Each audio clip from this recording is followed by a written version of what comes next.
Eu saúdo em nome de Jesus Cristo. 무슨 말이냐고요? 이게 이제 브라질 나라에 쓰는 포르투갈어입니다. 포르투갈어인데 아마 여러분들 포르투갈을 다 할 수 있을 겁니다. 장담합니다. 한번 해볼까요? 제가 한번 이렇게 제스처를 딱 하면 여러분들 아마 포르투갈어가 저절로 나옵니다. 맞습니다. 이게 포르투갈어예요. 우리 창원서 선교회 성도님들 다 포르투갈어 잘 하십니다.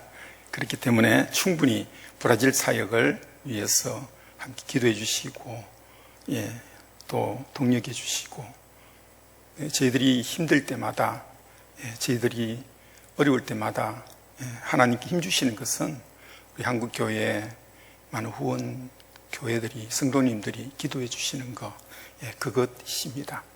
그것이 있기 때문에 저희들이 그곳에서 버틸 수가 있고, 선교를 할 수 있다고 저는 그렇게 고백하지 않을 수 없습니다. 좀 더 제가 너무 감사드릴 것은 생각지도 않았던 저희 아내 대장암 판정이 났고 수술로 인해 가지고 처음에는 참 힘들었습니다. 제가 하늘이 노랗게 변할 때가 딱 한 번 전에 한 번 있었는데 바로 저희 어머님이 돌아가실 때였고, 이번에 두 번째. 저는 전에 아내가 그렇게 했는데 제가 뭐 그렇게 반응이 있을까 생각했는데 아니더라고요. 하나님께서 짝 지어준 그 배필, 그 아내가 암 진단을 딱 받으니까 정말로 앞이 캄캄하더라고요. 그럴 때에 저를 다시 이렇게 세워주신 것은 바로 후원교회의 어떤 성도님의 전화로 저에게 말씀하신 것입니다. 선교사님 힘내세요. 사모님 살리기 위해서 이곳에 보냈습니다. 사모님이 하나님이 사랑하셨고 하나님이 정말 귀하게 여기고 더 일할 것이 있기 때문에 이곳에 보내주셨습니다. 드러나게 하시는 분도 하나님이시니 치유하실 분도 하나님이십니다. 할렐루야 하며 그 메시지를 전할 때에, 그 메시지를 받을 때에 위로를 받았습니다. 하나님의 음성을 듣는 것 같았습니다. 그렇구나. 앞이 막힐 때 뒤에 또 문을 열어주시는 우리 하나님, 그것들을 제가 생각해 보게 됐습니다. 너무나 감사합니다. 우리 창원새 순교회 우리 성도님들, 또 권사님, 또 우리 목사님, 이렇게 저희 병원에 사실 그러니까 한국말이 제가 생각이 안 나서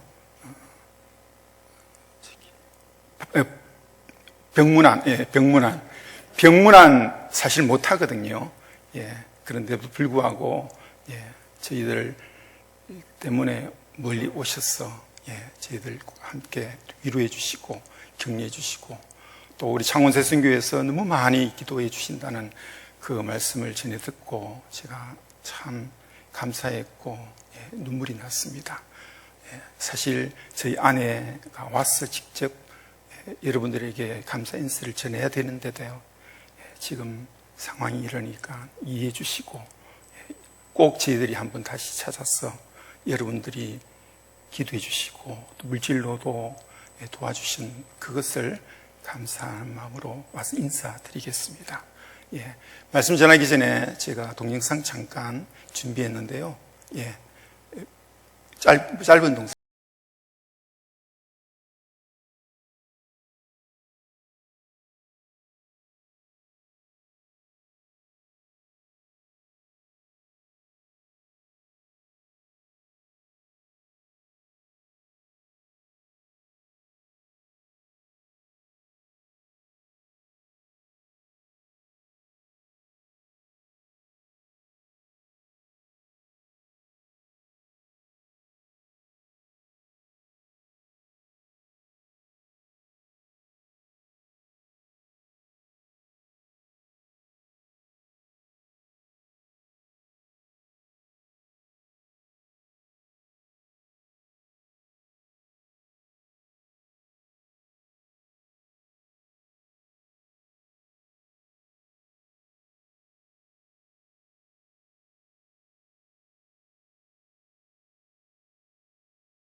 지극히 작은 자 죄인 중에 괴수 무익한 나 부르셔서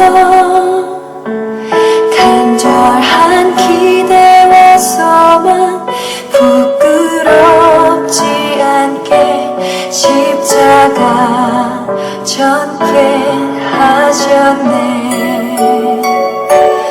어디든지 가리라 주 위에 서라면 나는 전하리 그 십자가 내 몸에 단 십자가 그 보혈을 향해 온 세상 채울 때까지 살아도 주를 위해 죽어도 주를 위해 사나 죽으나 난 주의 예, 여러분 브라질 그러면은 무슨 생각이 혹시 떠오르십니까? 브라질 그러면요, 축구? 예, 또 브라질 그러면 또 어떤 것이 있을까요? 예, 브라질 하면은 저는 이제 선교사이기 때문에 브라질 선교에 대해서 말할 때 꼭 제가 이야기하는 도시가 있습니다. 바로 리오라는 도시입니다. 예, 바로 여기 사진에 나와 있는 이 도시가 바로 리오인데요. 예, 여기가 790m의 고르도바 언덕에 우뚝 선 28m 예수상, 바로 그리스도 헤덴돌이라는 있는 바로 리오입니다. 우리 브라질 언어로는 히오라고 그러고요, 한국 언어로는 이제 리오라고 하죠. 보시면은 이 예수상이 마치 히오를, 도시를 안고 있는 듯합니다. 이곳은 안개가 자주 끼어서 올라가면은 잘 보기가 어려운데, 이제 안개가 그치면은 정말로 아름다운 모습이 한눈에 보입니다.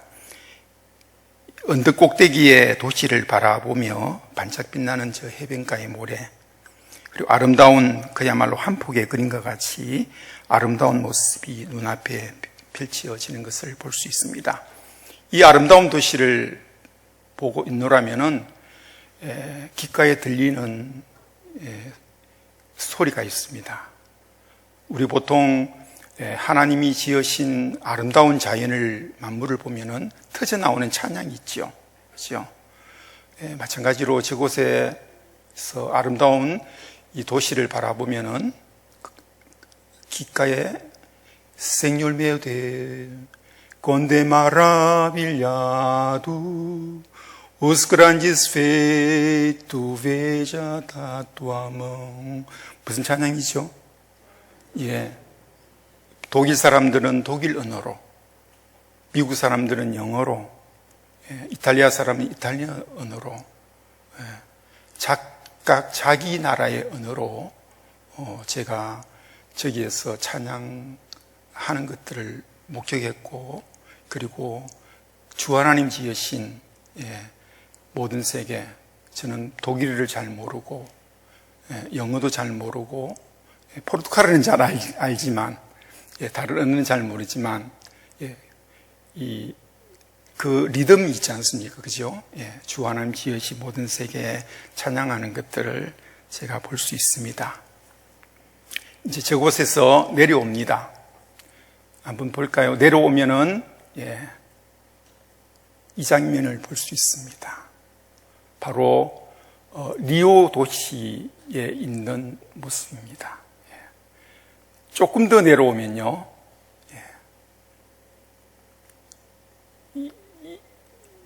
늘상 저렇습니다. 브라질의 리오라는 도시는 늘상 저렇습니다. 한 번 더 내려가면요, 저런 살인, 추악한 모습들이, 심지어 젊은이들이, 관광객들을 그야말로 배워야 될 저 나이 청소년들이 총을 쥐고 있는 마약을 하며 저런 것을 보며 자라가는 것들을 볼 수 있습니다. 저는 브라질 선교가 무엇이냐라고 묻는다면은 저는 마치 리오 도시처럼 멀리서 바라볼 때는 그야말로 아름다운 포장되어 있는 로만 카톨릭으로 인해서 그곳에는 다 예수를 안다, 다 예수를 알고 다 기독교를 아는 그러한 것으로 보여질 수 있는 것 같습니다. 하지만 들어가 보면요, 복음 절대로 쉽게 그들을 받아들이지 않습니다. 하나의 예로 제가 처음에 이제 브라질에 가서 초창기에 겪었던 이야기를 조금 제가 말씀드리면요, 브라질은 선교사 비자로 갈 수 있는 곳입니다. 다른 나라처럼 뭐 선교사 그러면 시읒, 기역, 하나님 마음이 시읒 이런 식으로 카톡에도 적을 필요도 없고, 또 노방에서 거리에서 얼마든지 복음을 전할 수 있고 전도지를 줄 수 있고 찬양도 할 수 있는 그런 오픈되어 있는 복음으로 열린 지역입니다. 그래서 선교사님들은 대부분 포르투갈어만 준비만 된다면, 그 나라 언어만 준비된다면 얼마든지 건물을 렌트를 해서 교회를 시작할 수 있습니다. 저도 마찬가지로 시작을 했습니다. 시작을 다 준비를 해놓고 이제 토요일 날 전도지를 한 500장 정도를 준비를 해서, 초청장을 준비를 해서 쭉 나누어줍니다. 나누어주면요, 참 잘 받습니다. 그야말로 고이고이 접어가지고 이 주머니에 다 넣습니다. 저는 그것을 보고, 정말로 이들이 복음의 수용적이구나. 정말로 그야말로 브라질, 굉장히 복음에 잘 받아들일 수 있는 지역이구나 생각을 하고 교회에서 그들이 오기를 기다립니다. 전도지를 받은 분이 수백 명이 됩니다. 그리고 오겠다고 한 분들이 수십 명이 됩니다. 아마 우리 교회에 꽉 찰 것 같은 생각이 듭니다. 기대감을 갖습니다. 기다립니다. 올까요, 안 올까요? 안 옵니다.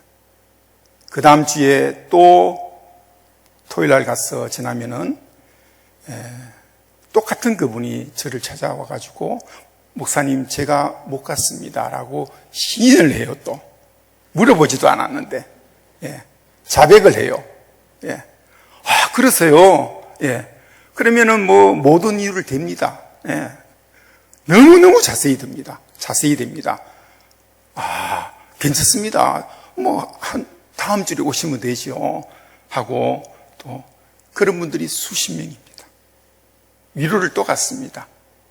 그 다음 주에 또 기다립니다. 올까요, 안 올까요? 안 옵니다. 이런 것이 한 달이 가고, 두 달이 가고, 석 달이 가고, 심지어 어떤 선교사님들은 1년이 가고 2년이 간다고 하는 것들 제가 들었습니다. 저는 감사하게 하나님께서 몇 개월 후에 동안 저희 가족들만끼리 예배만 드렸어요. 아이하고 저희 아내하고만. 아내는 저보고 낙심하지 마세요, 올 겁니다. 그래서 열심히 설교 준비를 하고 다녔으지만 오지 않습니다. 근데 몇 개월 후에 오는 자가 있습니다. 누구일까요? 코 질질 흘리고 슬리퍼 질질 끌고 온 어린아이가 오더라고요. 어린아이가요. 한 명이. 한 명이 왔어요. 너무 반가웠습니다. 몇 주, 몇 달 기다리다가 그야말로 첫 번째의 교회에 입장하는, 교회에 들어오는 아이가 어린아이라 할지라도 너무너무 반갑고 가서 그냥 꽉 껴안아주고 싶더라고요. 내려가서 붙잡고 와서 이제 예배를 드리는데, 저는 한 주간 내내 몇 달 동안 어른 설교를 준비를 했습니다. 자, 그 아이를 놓고 제가 무슨 어른 설교를 할 수 있겠습니까? 그 아이를 놓고 제가 어른 설교를 한다면 그 아이가 알아듣겠습니까? 저는 그것을 접어들고 성경 이야기를 시작했습니다.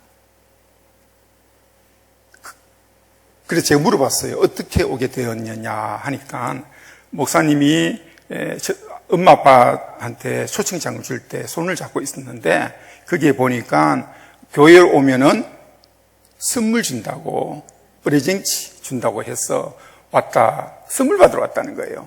마치고 선물 주고. 근데 신기한 거는요, 그 아이가 또 다음 주에 어른을 데리고 오지 않습니다. 어른은 오지 않습니다. 그 아이가 친구를 데리고 왔습니다. 또 데리고 오더라고요. 자, 한번 PPT 볼까요? 그래서 저는 하나님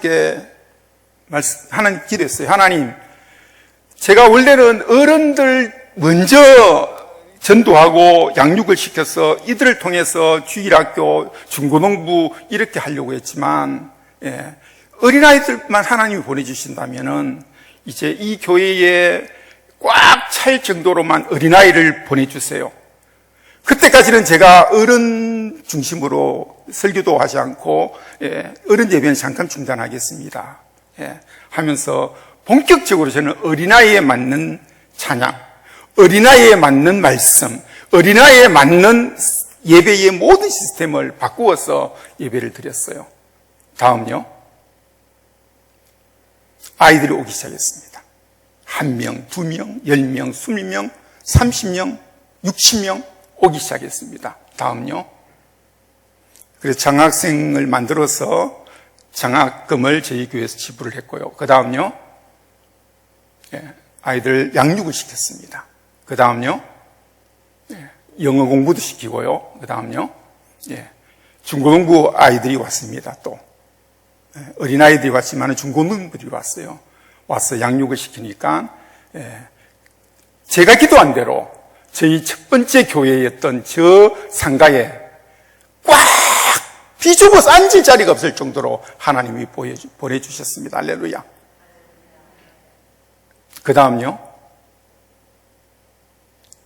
근데 무슨 일이 일어났냐면요, 그 어린아이들이 부모님을 데리고 왔습니다. 제가 한 주, 2주, 한 달, 2달, 몇 달 동안 가서 사과도 주고 바나나도 주면서 그렇게 교회 오라고 인도하고 부탁을 했던 그분이 저한테는 저를 통해서 오질 않았어요. 근데 어린아이를 통해서, 자기 아들, 딸을 통해서 손을 붙잡고 오게 되었습니다.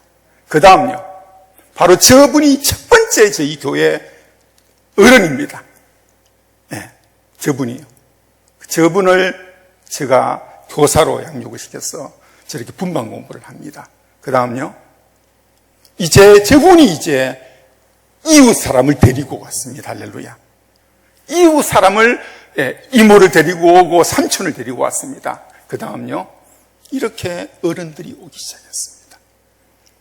제가 그렇게 전도하고 그렇게 오라고 부탁한 어른들은 오지 않았지만, 어린아이들이 교회 하나님이 꽉 차게 주시니까 그 어린아이들 양육을 시키니까 그 어린아이들이, 청소년들이 나가서 부모님을 데리고 오게 되었습니다.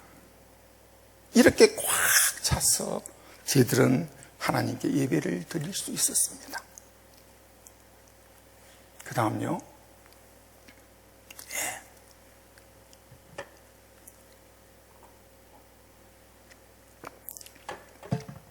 하나님께서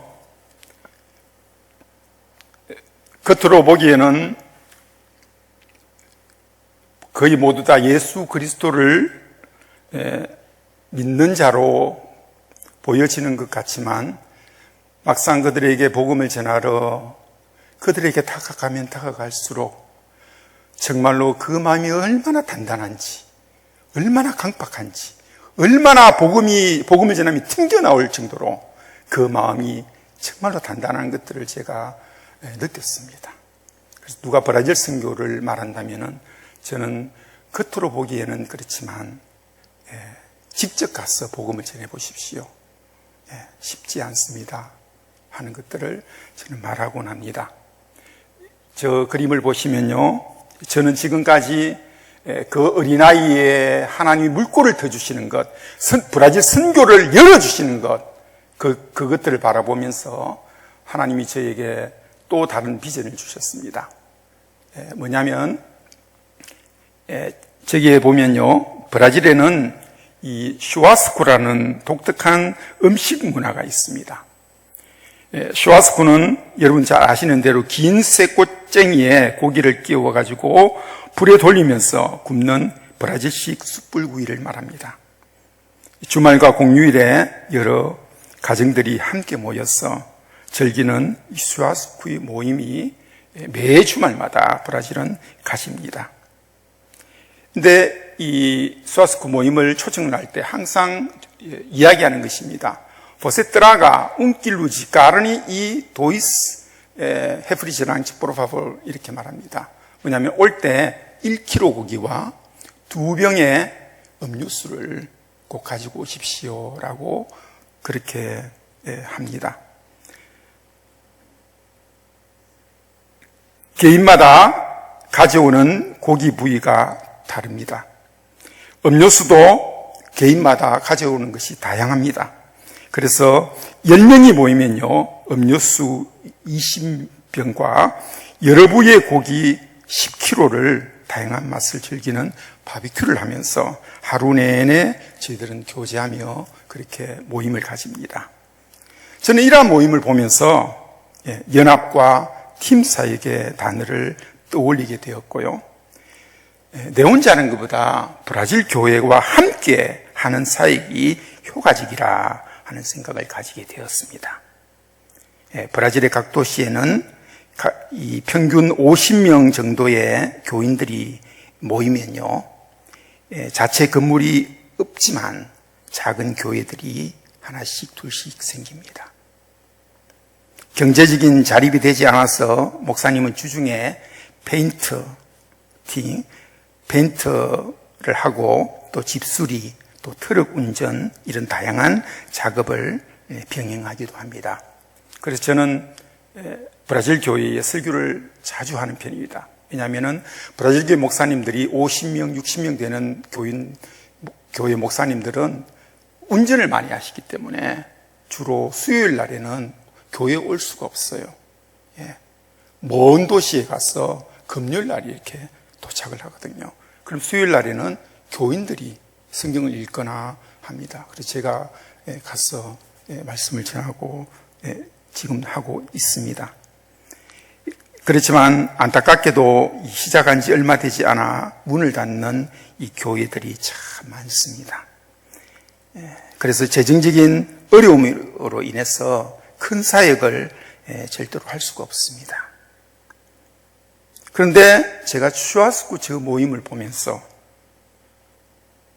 작은 교회지만 그 작은 교회들이 하나, 둘, 셋 모여서 함께 사역을 한다면, 한 교회가 큰 사역은 못하지만은 함께 모인다면은 얼마든지 여러 가지 사역을 할 수 있구나 하는 것들을 마음을 갖게 되었습니다. 왜 그렇습니까? 재정적인 어려움으로 큰 사역을 하기 어려운 교회지만 그 안에 교회는 잘 준비된 누가 있습니까? 성도님들이 있기 때문입니다. 슈아스쿠 모임처럼 각 교회의 적은 자원이라도 잘 활용하여 사역을 하면 큰 시너지 효과를 얻을 수 있다 하는 생각을 저는 가지고 한번 볼까요? 한 교회, 두 교회, 세 교회, 네 교회를 방문을 해서 목사님과 교제를 하면서 저도 이렇게 마찬가지로 운길루지까르니 이 도이스 헤프리제랑치 가지고 가서 함께 바비큐를 먹으면서 목사님들하고 교제를 하면서 기도 모임을 하기 시작했습니다. 그러니까 한 교회, 두 교회, 세 교회, 10교회 정도 모이고 하니까 여러 가지 다양한 사역을 할 수 있었어요. 저기 보시면은 연합회 음악회 사역, 음악회 행사도 할 수 있었고요. 그 다음에 대학생 전도 집회도 할 수 있었고, 그 다음에 어린이 성경학교, 한 교회에서는 할 수가 없습니다. 경제적인 어려움 때문에 여러 가지 사역을 할 수가 있었고, 그 다음에 제 교회 직분자 세미나, 목회자 세미나, 그리고 청소년 세미나, 여러 가지 사역을 할 수가 있었습니다. 특히 코로나19로 인하여서 저희 교회에서 처음에는 이제 후원교에서 보내주는 그 헌금을 가지고 생필품 세트를 만들어서 보냈는데, 저희 연합회 분들이 같이 모여서 함께 한 교회, 두 교회, 세 교회가 함께 이 세트를 주시고, 제 혼자 하는 것이 아니라 저 교회 대표들이 다 나와가지고 함께 코로나 이 사랑의 나눔을 할 수도 있었습니다. 그 다음요. 그 외에 이제 연합회 사역을 좀 더 활성화하기 위해서 저는 브라질 교회에 직접 찾아가서 사역을 하는데, 그 다음요. 자르딩야라 사역도 있고요. 그 다음 아라시라는 도시인데 브라질 교회 안에서 저렇게 사역을 합니다. 그리고 저렇게 하면요, 이 50여 명 되는 교회가 2, 3년이 되면은 경제적으로 인해서 여러 가지로 이유로 문을 닫습니다. 그런데 저 사역을 하고 나서부터 교회가 부흥하였습니다. 왜냐하면 다음 세대가 늘 있으니까요. 다음 세대가 늘 있으니까 교회가 유지되는 것들을 제가 볼 수 있었습니다. 말씀을 맺을까 합니다.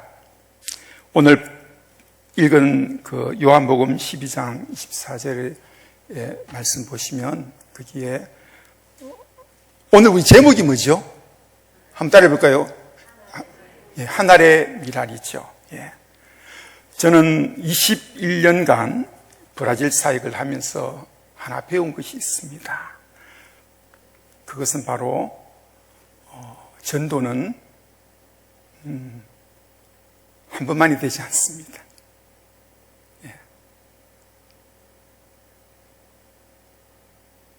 예수 믿으십시오 한다고 해서 그분이 교회에 나오지 않습니다. 오늘 본 말씀에 보시면 하늘의 밀이 어디에 떨어진다고요? 땅에 떨어져 죽으면 많은 열매를 맺는다라고 말합니다. 그렇습니다, 성도 여러분.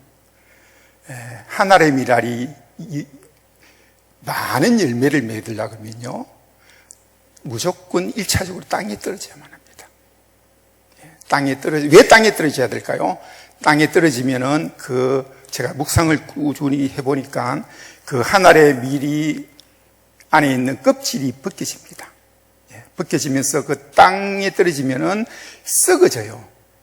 썩어지면서 그 자양분, 그러니까 거름이 됩니다. 썩어지면서 거름으로 변화되면서 자신을 죽이는 거예요. 죽이면 저절로 싹이 나고 열매가 맺어지더라고요. 우리가 생각할 때 여러분 어떤 성도님들 전도를 했는데 오지 않는다고 실망합니까? 실망할 필요가 없습니다. 왜냐하면 먼저 우리가 거름이 되어야 된다는 거예요. 싹이 트기 위해서는, 싹이 터서 아름다운 열매를 맺는 생명으로 되기까지는 거름이 되어야 됩니다. 거름이 돼서 내 자신이 죽어야 된다더라고요. 저는 이 말씀을 보면서 지금 또 브라질 선교를 하면서 쉽지 않죠. 그러나 희망을 가집니다. 왜냐하면 저는 아직 기도가 적었구나. 내 수고가 아직까지 멀었구나. 나의 헌신이 아직까지 조금 더 필요하구나. 내 헌신과 내 수고와 내 시간과 나의 모든 것들을 투자할 때, 그때에 바로 내가 걸음이 되고 내가 바로 죽어질 때에 바로 다른 사람이 생명이 태어난다는 사실입니다. 그렇기 때문에 지금 여러 가지 어려움이 있다 할지라도 하나님 말씀 아닙니까? 한 알의 밀이 땅에 떨어져 죽으면 많은 열매를 맺는다. 우리 예수님께서는 우리를 위해서 죽으셨습니다. 예수님께서는 우리를 위해서 몸소 죽임을 당하셨습니다. 고난을 당하셨습니다. 모욕을 받으셨습니다. 그렇지만 그 죽음을 통해서 저희들이 있다는 사실입니다. 이러한 것들을 생각하고 우리가 받은 그 사랑, 그것을 다른 사람들에게도 전할 때에 속이 좀 문드러지게 막 썩고 힘들 때가 있습니다. 하지만 낙심하지 마십시오. 왜냐하면 내 같은 자를 구원하기 위해서 어떤 다른 분의 집사님들이 나의 애를 위해서 기도했고 헌신하지 않았을까요? 지금 얼마나 아름답습니까? 찬양하는 모습이. 그러나 우리가 이 자리에 오기까지 누군가의 기도가 있었고, 누군가의 헌신이 있고, 누군가의 시간을 주었기 때문에, 여러분들 위해서 기도해 주셨기 때문에 이곳에 와서 찬양할 수 있는 존재가 되지 않았습니까? 아멘? 바로 우리의 모습을 생각하면서 지금은 그분들이 교회를 오지 않고 답답하지만 정말로 내 아들과 내 딸과 나의 친족들이 아직까지 예수님을 몰라 속이 썩어 문드러지지만 그러나 여러분들이 기도하시고 하나님 여러분들이 수고하시고 여러분들이 시간을 주시고 기도하시면 언젠가는 주님의 말씀대로 싹이 나서 열매를 맺기를 희망하며 그날이 올 것입니다. 이러한 모든 것들 기쁨을 누리는 우리 창원 선생교회 성도님 되시기를 주님의 이름으로 축복합니다.